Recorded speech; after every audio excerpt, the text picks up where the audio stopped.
I've only been married for 6 months, and I'm already realizing something that scares me. I don't think my wife married me. I think she married what I could provide. And now that the wedding is over, I feel like I'm living with someone who's already checked out. I'm 35. My wife is 33. We're newlyweds, less than half a year in. Before we got engaged, things felt solid. We laughed together. We were affectionate. We spent time together just because we wanted to. But once the engagement ring was on her finger, everything slowly started to change. At first, I told myself it was just stress. Wedding planning can do that, right? Planning the wedding became her entire world. Every conversation, every spare minute. And somehow, there was no room left for us. Not intimacy, just presence. Sitting together, talking, laughing. She always had a reason not to connect. Too tired, too stressed, too distracted. And the reasons kept getting smaller and more absurd, while the emotional distance kept growing. What hit me later was this pattern. Once she gets what she wants, her effort disappears.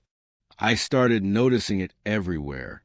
She changes jobs every year or two, never wants to stay in the same apartment long, cycles through friendships, constantly shopping, constantly chasing the next thing. I told myself I was different, that with me, she'd finally settle.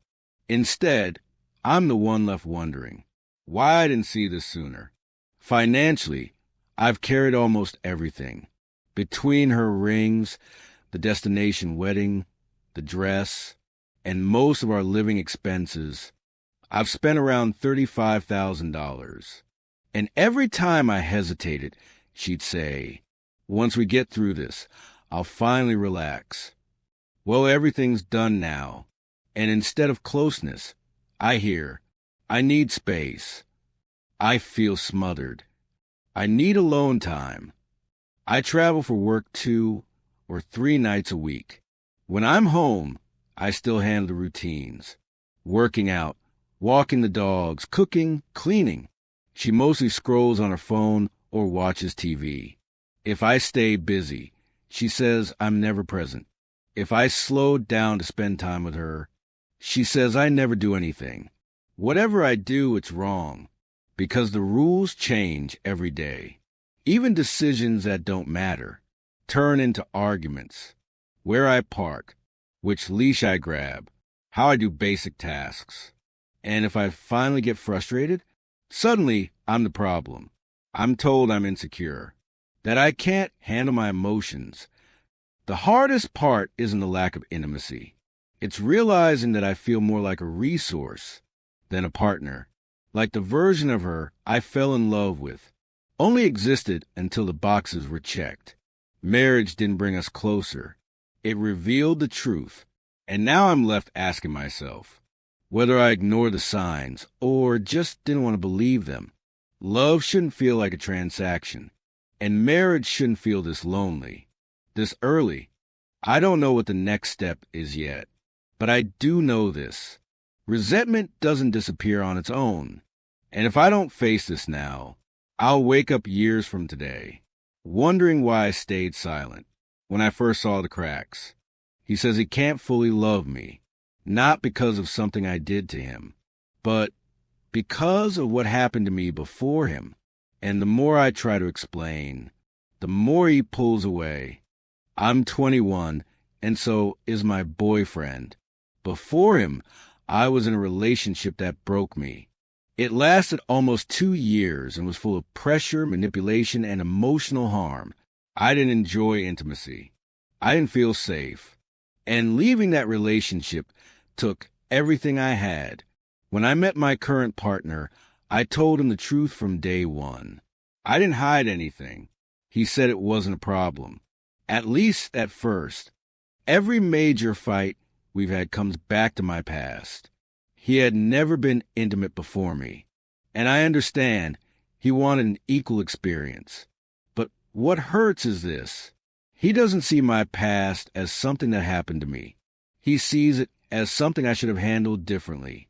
He tells me I should have defended myself more, that he doesn't understand how I stayed, that knowing I went through all that makes it hard for him to imagine a future with me. Every time I try to explain how trapped I felt, how ashamed and dirty I still feel sometimes, he gets angrier, and slowly, the man who was once patient and romantic became distant and sharp with his words. When we argue now, he says things that cut deep. He tells me I tolerated worse behavior before. So why can't I tolerate his anger now? He questions why I fight him, when I didn't fight my ex. He even says things like, if I ever did something bad, like cheating, you should forgive me, because you forgave someone else before. And every time he threatens to leave, I'm the one begging him to stay. Here's the truth I couldn't ignore anymore. Love is not supposed to punish you for surviving, but I was being made to feel guilty for the worst period of my life. He says he's given me everything, that I haven't given him everything back, even though I've loved him deeply, even though we've lived together, even though I've chosen him every single day. And yet, he says he can't fully love me because of what someone else did to me. I started asking myself a different question. Not, how do I make him love me, but why am I trying to earn love by shrinking myself? Being abused doesn't mean I owe someone unlimited tolerance. Loving deeply doesn't mean accepting emotional harm. A healthy partner doesn't compare your pain. They don't use your trauma as leverage. And they don't demand forgiveness for things that haven't even happened yet. Sometimes, the hardest truth is this: love that requires you to suffer silently is not love that will keep you safe. I didn't lose value because of my past, and I don't have to relive it to prove I deserve love. Some relationships don't fail because you didn't love enough. They fail because love was being confused with endurance. I wasn't looking for proof of cheating. I was looking for reassurance. And instead, I found something quieter and somehow more painful. I'm 20 weeks pregnant. After 2 miscarriages, this pregnancy is delicate. My doctor put me on extreme rest. No heavy lifting. No intense workouts. But emotionally, I felt great, especially with my husband. Just yesterday, we talked about how strong we are, how well we work as a team. I went to bed feeling lucky. There's a woman, a former co-worker of his. At first, he praised her a lot, then complained about her. Then they became friends. For a long time, he talked about her every day. He left that job months ago. But in December, he showed me a video she sent him, people dancing at a club. It wasn't flirty, but it reminded me they're still in touch. And pregnancy does something to your brain. Today, I checked his WhatsApp. Most of it looked harmless. But then I saw this message. She said, "If you're around, pass by my workplace."